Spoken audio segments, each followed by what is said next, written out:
agradava a Deus. O 1.3 diz assim: uma advertência para os nossos dias. Após tanto tempo decorrido da revelação dada a João sobre o estado daquelas igrejas, é preciso sermos sensíveis.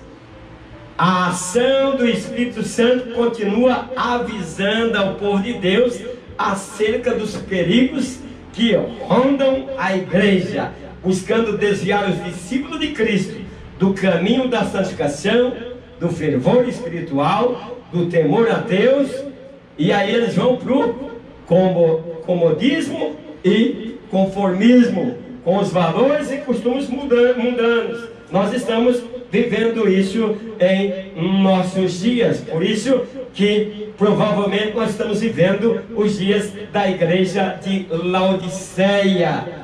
Então o apóstolo Paulo exortou dizendo: examinai-vos, provai-vos a vós mesmos. Porque quando nós aceitamos Jesus, nós morremos para o mundo. Nós temos que entender isso. O mundo acabou para nós, morremos para o mundo e agora vivemos para Deus.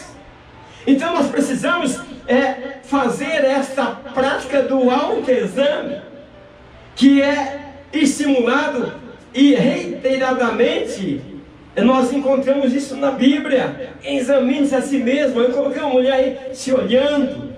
Que legal que na hora que você se arruma para ir para a igreja, você coloca uma roupa bonita e você olha no espelho e diz: Senhor, desta forma eu agrado a Ti, desta forma eu não escandalizo o Teu nome. Alguém não vai se escandalizar desta forma que eu estou me vestindo?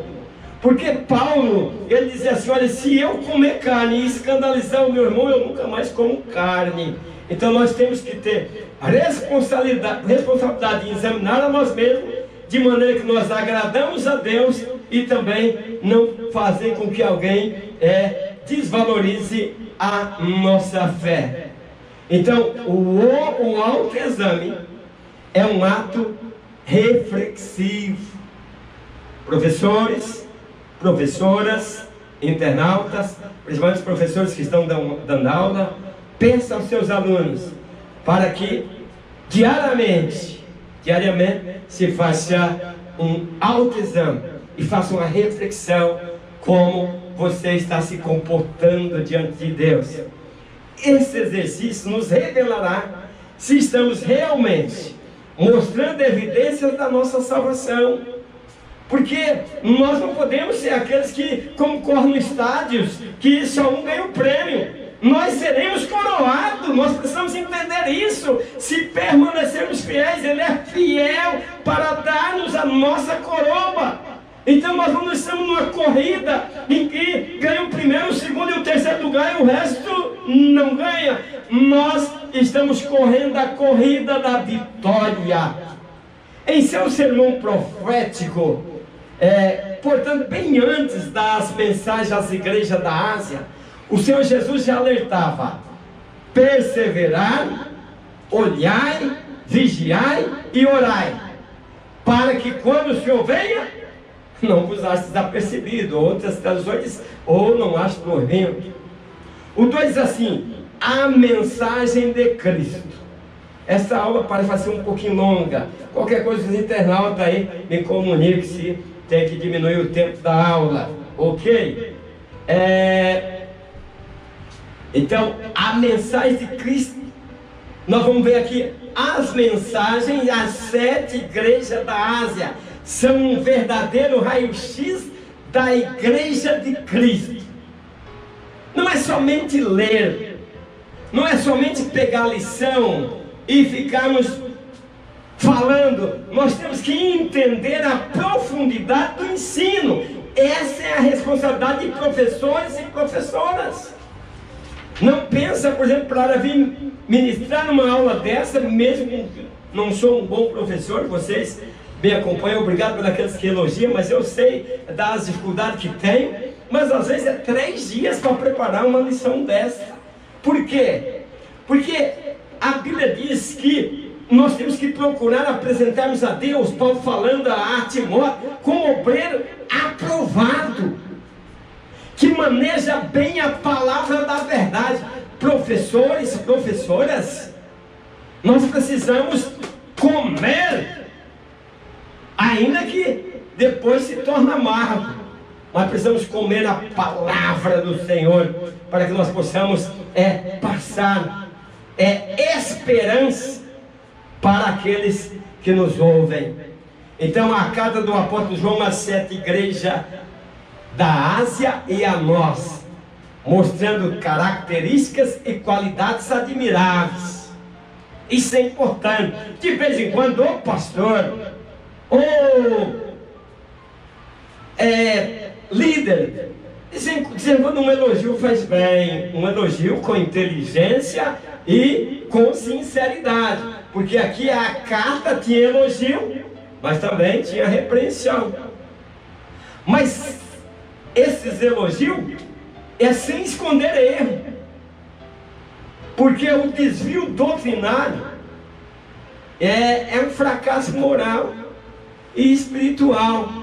Então nós estamos vendo aqui nesta carta às 7 igrejas as características de cada igreja aí, onde o Senhor mostrava, louvava e também repreendia. Estamos aprendendo que apesar da perseverança dos cristãos das 7 igrejas da Ásia, também havia problemas graves ameaçando o bem-estar da congregação. Tem pessoas que pensam que quando aceita Jesus é para viver num tapete de ouro e fica reclamando. Não é isso, meus queridos. Nós estamos carregando a cruz, nós estamos prontos para sofrer com Cristo, para ir até a final. Hoje nós somos um povo que servimos a Deus em um tempo de paz. Imagina os primeiros cristãos. Então, eles se mostram tolerantes em relação às falsas doutrinas. Isso, aquelas 7 estrelas que eu falei para vocês lá no início, que representava a cada pastor dessas igrejas.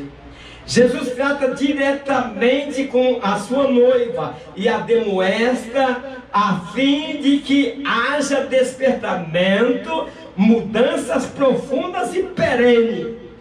Cada uma das mensagens são uma forte trombeta de Deus tocando, até que chegue finalmente a última trombeta. Precisamos estar alerta e esperando a volta de Jesus. O 2.1 diz assim: estrutura da mensagem. Ao estudarmos as mensagens às 7 igrejas da Ásia de uma forma mais minuciosa, um detalhe muito importante não pode deixar de ser observado. Por isso que eu digo, quando você lê a Bíblia, quando você vai pregar, você precisa estar atento ao contexto, o que contém no texto. Então, a hermenêutica, a interpretação, e você precisa estar atenta ao que contém ali. O 1 nós vemos assim, que ela revela vários títulos e atributos de Cristo a cada igreja, A Éfeso diz assim: isto diz aquele que tem na sua destra 7 estrelas, que anda no meio dos 7 caçais de ouro. A Esmina, para cada uma ele tem uma mensagem. A Esmina, isto diz o primeiro e o último que foi morto e reviveu, ou agora vive. Pérgamo, isto diz aquele que tem a espada aguda de 2 fios. O que eu estou mostrando? Que cada mensagem revela vários títulos e atributos de Cristo.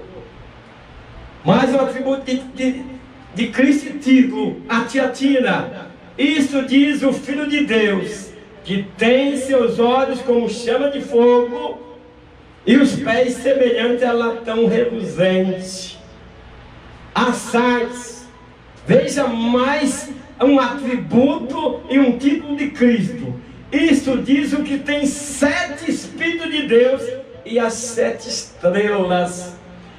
A Filadélfia, isso diz o que é santo e que é verdadeiro.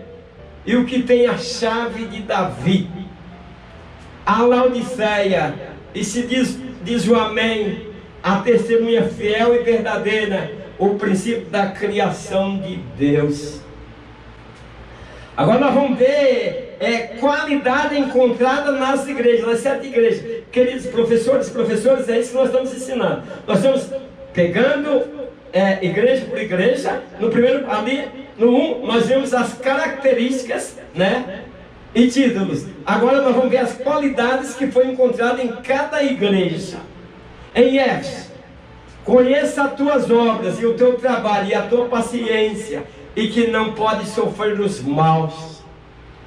Em Esmirna, qual foi a qualidade encontrada? Conheça as tuas obras e tribulação e pobreza. Em Pérgamo, conheça as tuas obras e onde habitas, e não negaste a minha fé. Aqui, quando você lê esta igreja de Pérgamo, ele diz que vocês habitam no trono de Satanás ali. Ele diz, né, uma tribulação tremenda, mas não nega a fé. A Tiatira, qual a qualidade encontrada? Conheça as tuas obras e o teu amor, e que as tuas últimas obras são mais do que as primeiras. Isso é elogio, são as qualificações encontradas. Que tipo de qualificação, professores, professoras, nós podemos perguntar para nossos alunos que o Senhor encontra em nós que somos a igreja de Deus. Em Sardes, conheça as tuas obras, que tens nomes de que vives e está morto. Veja, olha que qualidade, que nós, misericórdia, que nós não encaixamos nessa visão de Jesus. A Filadélfia, conheça as tuas obras, e eis que diante de ti pus uma porta aberta. A Laodiceia, conheça as tuas obras, que nem és frio nem quente. Se você for olhar, o Senhor diz, vomitarei da minha boca. Então veja as qualidades. Se encaixamos na alguma dessas qualidades, se encaixamos na qualidade ali de Laodiceia, então vamos procurar mudar para que nós possamos vir para a igreja de Filadélfia. Vamos ver agora as exortação a cada igreja. Eu dividi nos slides para que professores, professoras, fica bem mais fácil para compreender. Agora vamos ver as exortações a cada igreja. A Éfeso, tenho porém contra ti que deixaste o teu primeiro amor. Veja bem, isso aqui é bem interessante. Não vou detalhar isso aqui para que nós possamos entender, porque nós já estamos com quase 40 minutos de aula e ainda estamos no segundo ponto. A Esmirna chamou ela de irrepreensível. Que coisa maravilhosa. A exortação a Pérgamo, arrepende-te, pois. Precisamos ouvir essa voz. Tiatira, mas algumas poucas coisas tem contra ti, que tolera Jezabel, uma profetisa lá que está como Balaão ali, ensinando, levando o povo a tropeçar. A Sardes, não achei as tuas obras perfeitas diante de Deus. É por isso que eu digo reflexão. Alunos, professores, internautas, nós que servimos a Deus, fomos alcançados pela sua graça, que possamos fazer uma reflexão, para que nós possamos, como Deus está nos vendo. Na exortação, estamos como a igreja de Esmirna, irrepreensível, como a igreja de Sardes, em que não acha as tuas obras perfeitas. Em Filadélfia, diante de ti pus uma porta aberta.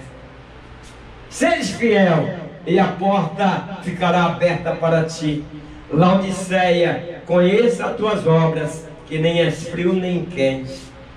Num ditado popular, nem cheira e nem fede. Nós vamos aos conselhos. Já ocorreu um pouquinho mais com a lição. Conselhos e ordem. Qual foi o conselho dado a Éfeso? Lembra-te, pois, de onde caíste. A Esmirna, nada temas das coisas que há de acontecer. Veja o conselho, fique sossegado, eu estou no controle. É isso que Jesus está dizendo através daquela carta revelada a João. Pérgamo, arrepende-te, pois. A Tiatira, qual que foi o conselho? Mas o que tendes, retendes até que eu venha. Guarda o que tem. A Sardes, sede vigilante e confirma os restantes que estavam para morrer. Igreja aí, veja o conselho. Olha, vocês vigiam aí, tem muita gente aí que está morrendo. Filadélfia, a quem vencer. Mesmo sendo uma igreja pura, né? Ele diz a quem vencer. Aí você vai ver as promessas que tem para os vencedores. A Laodiceia, aconselho-te que de mim compres ouro provado no fogo, para que te enriqueças. A pobreza espiritual era muito grande. Ainda tem mais ainda promessas ao que vencer. A Éfeso, o que vencer será vestido de vestes brancas. Nós esperamos por isso, né? Quem são esses de branco vestido? De onde vêm e quem são? É um hino maravilhoso, acho que quase todos conhecem. A Esmirna, a promessa para a Esmirna: ser fiel até a morte e dar-te-ei a coroa da vida. É isso que nós estamos buscando, é isso que nós estamos no caminho, porque nós queremos prosseguir fiel para que, como igreja de Esmirna, recebemos a coroa da vida. A Pérgamo, ao que vencer, darei eu a comer do maná escondido. São promessas, eu dividi em slide e vou passando aqui para vocês, para que vocês possam entender o que está acontecendo aí a cada igreja. Tiatira, e lhe darei poder sobre as nações. A promessa a Sardes, o que vencer será vestido de vestes brancas. A Filadélfia, a quem vencer eu o farei coluna no templo de meu Deus. A Laodiceia, ao que vencer lhe concederei que assente comigo. Veja que mesmo as igrejas que foram repreendidas, agora elas também têm promessa. Para quem vencer, sempre vai ter promessa. O 2:2 diz assim: oportunidade de arrependimento. Preciso correr um pouquinho com a aula. Das 7 igrejas da Ásia, apenas 2 não receberam exortações ou arrependimento. Vamos dar uma lista tremenda novamente. Aí nós temos que não recebeu na Esmirna e Filadélfia. Essas 2 igrejas não receberam exortações ao arrependimento. Ao mesmo tempo que Cristo expõe os erros e desvios doutrinários, oferece tempo para mudança. Ele diz assim: dê-lhe tempo para que se arrependesse da sua prostituição, e não se arrependeu. Estava nas igrejas. Antes do juízo futuro, Jesus oferece em sua graça uma oportunidade. Esse arrependimento não acontecendo, dará lugar ao juízo divino.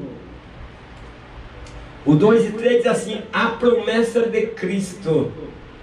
De forma geral, promessa é compromisso que alguém assume de fazer, dar ou dizer alguma coisa. Então nós temos aquela promessa que é feita verbalmente, né?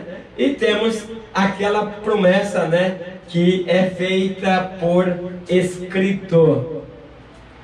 Jesus fez questão de registrá-las, né, suas promessas, para que nós fôssemos alcançados por elas. Quando nós estamos dizendo, estamos passando um problema, nós dizemos: Jesus prometeu, fiel prometeu. Então a Bíblia tem muitas promessas, né, nas mensagens às 7 igrejas da Ásia, todas terminam com promessas que falam da igreja reinando com Cristo. As promessas de Cristo para a sua igreja são um conforto diante das lutas desta vida, e a certeza de que a morte para os que servem a Cristo é apenas temporária, pois está reservado para os salvos a vida eterna com Cristo. O 3 diz assim: a mensagem do Espírito Santo. O Espírito Santo tem um papel vital na vida e na existência da Igreja de Cristo.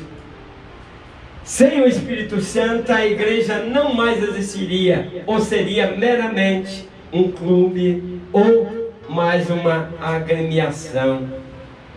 Então o Espírito Santo, ele é consolador, que nos dá poder para fazer a obra de Cristo neste mundo, ao mesmo tempo prepara a noiva para o arrebatamento. Não vou ter tempo aqui de estar comentando sobre o Espírito Santo.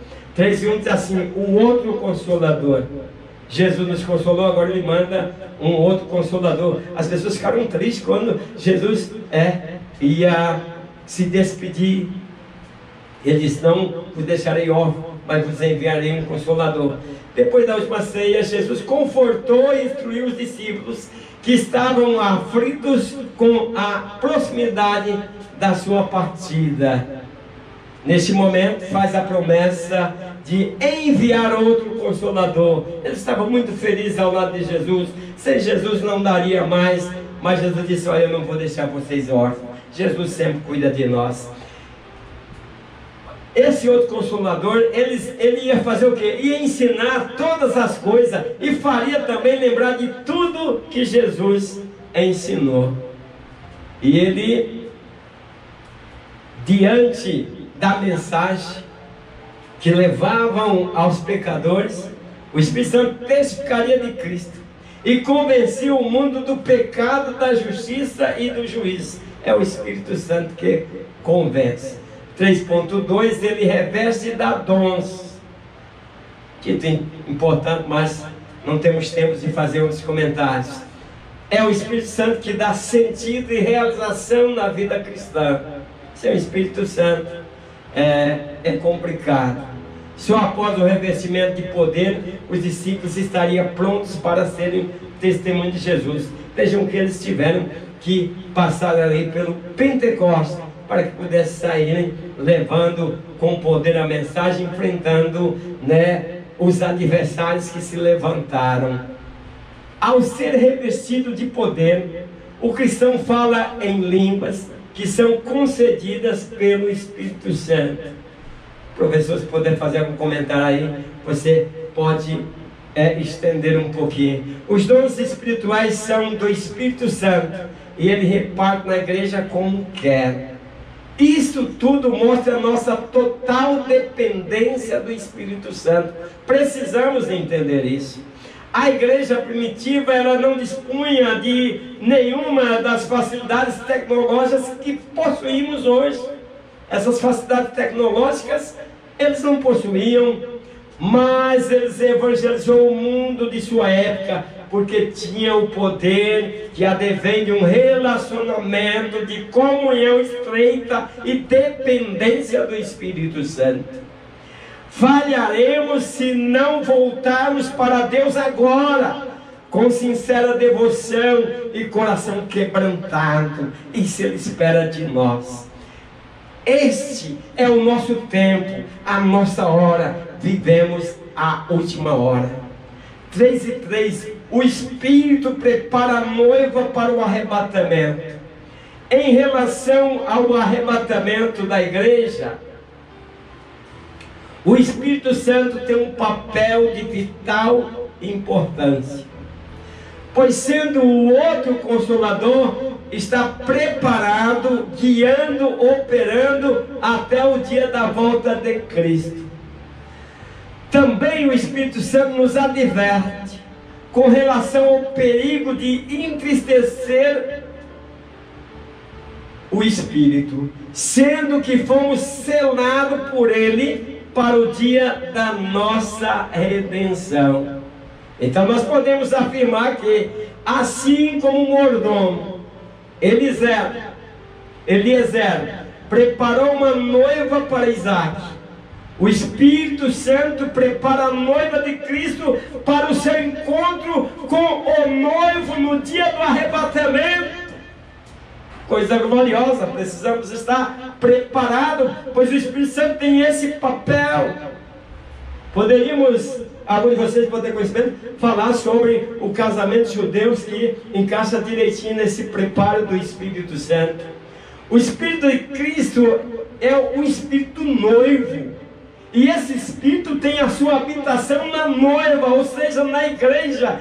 Queridos professores, professoras, que o Espírito Santo que é o Espírito noivo, ele está dentro de nós, ele habita em nós, nos preparando para encontrar com o noivo que é Cristo. Então, por essa razão, ao poderoso estímulo do Espírito Santo, a igreja expressa a sua ansiedade pela volta de Cristo, seu noivo, onde muitos já perderam esse desejo. Assim, temos visto que o mesmo Espírito que habita e estimula a igreja a desejar a volta de Cristo, é também o que a direciona, exorta, guia, santifica, capacita, sustenta e prepara para o grande encontro. Vamos encerrar a nossa lição. Conclusão. Aprendemos nessa lição sobre a importância do arrependimento sincero em caso de erro ou pecado, e que devemos perseverar em obedecer a Deus, cultivando uma vida cheia do Espírito Santo. Que Deus abençoe a todos os internautas. Se vocês estão gostando das aulas prontas que estão lá no meu site, está aí na descrição o endereço, é só clicar, o link vai chegar, levar você lá no meu site, você vai entrar na página lá e você vai encontrar essas lições prontas. Então você faça seu comentário. Deus abençoe a cada internauta, a cada professor, professoras, a todos nesse imenso Brasil e em alguns países que estejam me acompanhando. Deus abençoe a cada um de vocês e até a próxima aula, na paz do Senhor. Amém.